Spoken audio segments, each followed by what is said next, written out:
আসসালামু আলাইকুম, কেমন আছেন সবাই? আশা করি সবাই অনেক ভালো আছে। আজকে আমি বানাবো একটি লিস্ট মানে স্প্রেডশিট। এই ভিডিওটি আমি শর্টে শেষ করতে চাই, কারণ এরপর আমি 10টি ঘর আমি টেনে নেব। তো এখান থেকে ঘরটি সিলেক্ট করে এখান থেকে এই যে এটি আমরা ক্লিক করে দিলাম। সো আমাদের 10টি ঘর আঁকানো হয়ে গেছে।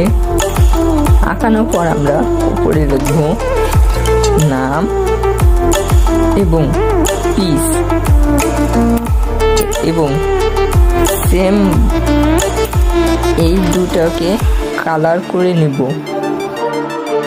এবং নাম ও পিস সিরিয়াল ভাবে আমি লিখে নেব। সো আমি একটি লিস্টের মতন লিখে নেব এগুলা।